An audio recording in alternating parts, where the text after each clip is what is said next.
The 10 most ingenious thieves in history. Everyone knows that these days, with our enhanced technology such as CCTV and DNA evidence, being a successful criminal is almost impossible. Because of the over-glamorous heists portrayed by Hollywood, most people assume that, in reality, crimes are almost impossible to get away with. However, lots of high-value robberies or burglaries have been attempted in recent times, and many criminals do get away with it. Let's get started. Number 10. French Vacuum Gang.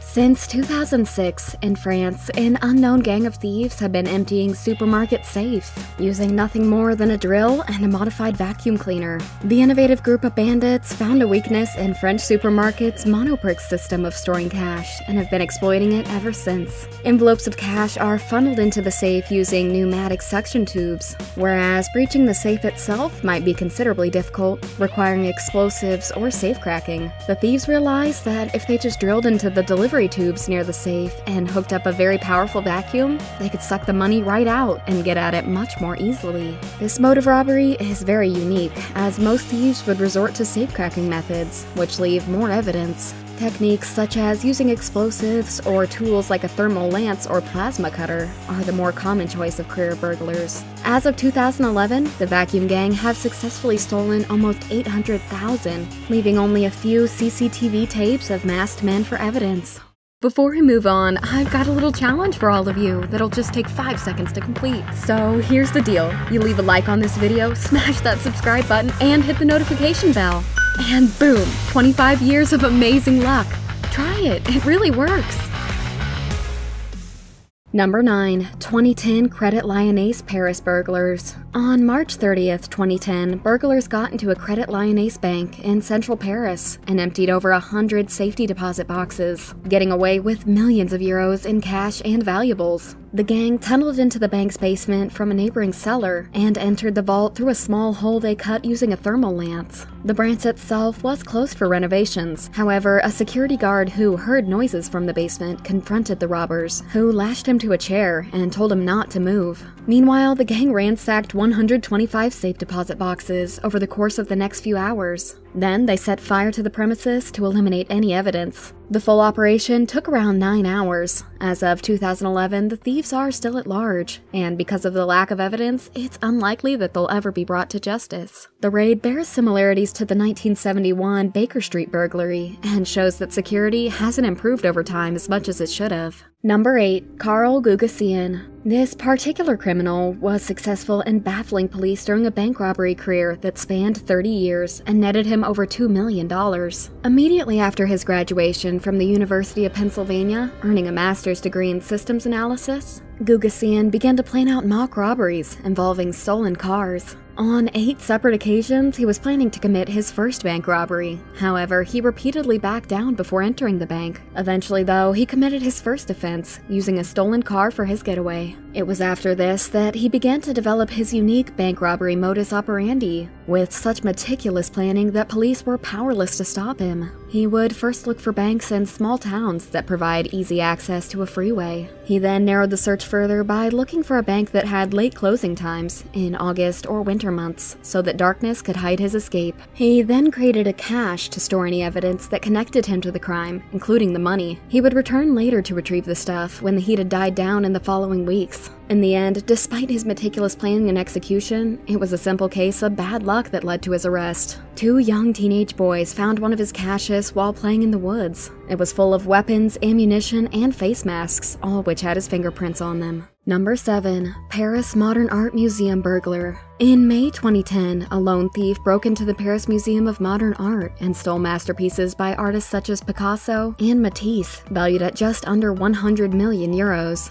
Unbelievably, the museum didn't have a functioning burglar alarm, and the thief was able to simply smash a window and remove the pictures from their frames. The burglary was discovered at 7 a.m. the next morning, and although security guards were in the building at the time of the heist, they didn't hear anyone enter, or notice the missing paintings or smashed window. The crime was initially believed to be worth about 430 million euros. However, this figure soon came down to just under 100 million. Police have suspected that the paintings may have been ordered by a private collector, as this has been the case with previous art thefts in the city. As of today, no one's been arrested for the burglary, and police believe that the painting is no longer under the possession of the thief. Number 6. Derek Birdie Smalls. Birdie Smalls was an English armed robber who was active in the 1960s and 70s, a time considered to be the golden age of British armed robbery. Smalls committed his first robbery when he was 15, and after being imprisoned for a short while, committed his life to crime. On the 9th of February 1970, Smalls led a gang from the Wembley mob in the east of London to rob a Barclays bank branch in Ilford.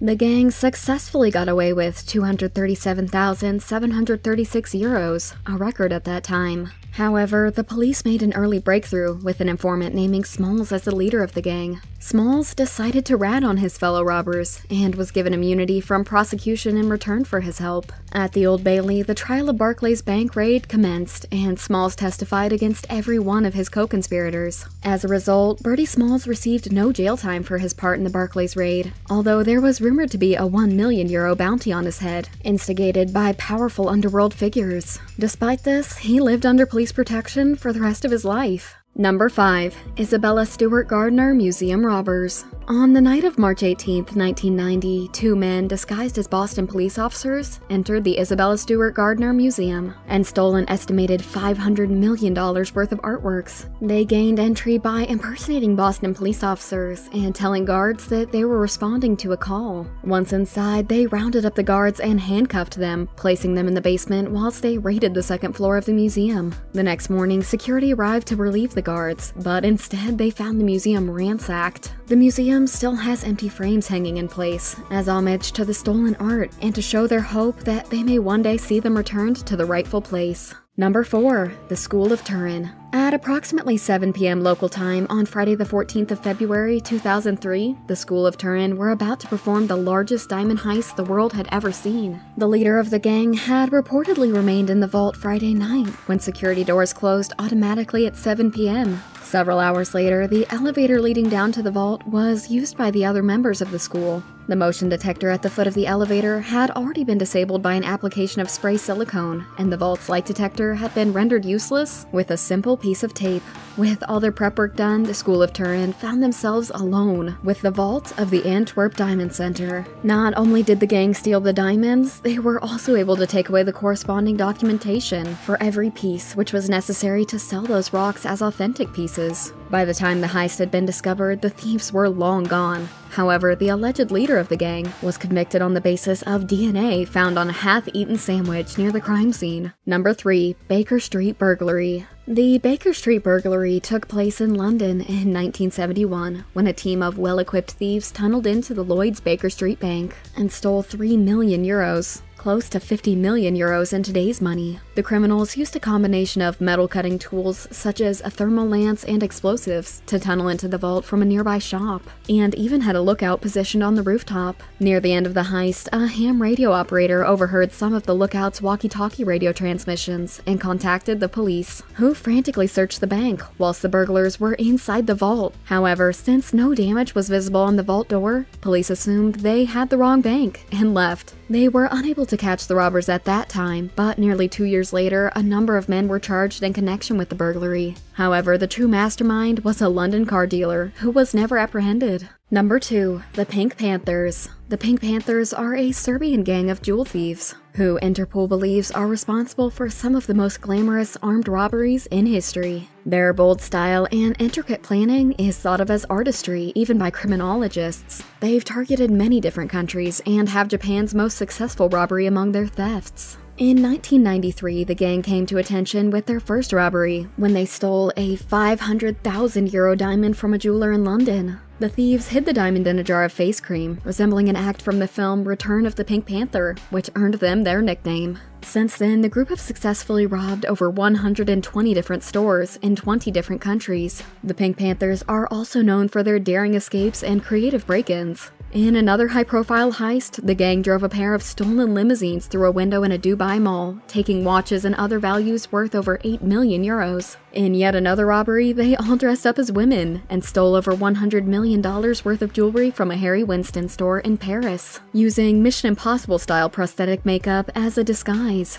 Their group is thought to consist of over 200 members, therefore they've simply gotten away with most of their crimes. Their total haul is now believed to be in the billions of dollars. Number 1. Pas GRE. Pas GRE was a French career criminal who's best known for masterminding an Société Générale bank robbery in France in 1976. He decided that since the bank vault was located in the basement, the break-in would be best achieved by digging underneath from a nearby sewer system. Spagari then recruited a group of professional gangsters from Marseille, and after 2 months of digging, the tunnel was finished. And during a Bastille Day festival, when the bank was closed for a long weekend, the gang broke into the vault itself. They opened up over 400 safety deposit boxes, stealing over 60 million francs worth of money, securities, and other valuables. When the bank was discovered, the following message was found on the wall, which is translated as, "Without weapons, nor hatred, nor violence." At first, police were baffled. However, in the following months, they arrested one suspect on a tip from a former girlfriend. The man later admitted to being a part of the robbery and ratted out the entire gang. During his trial, however, the leader managed to escape by handing the judge a fake piece of encoded evidence. He then jumped out the window, where a motorcycle was waiting for him, and he made his getaway. He was never caught, and the loot from the heist was never found.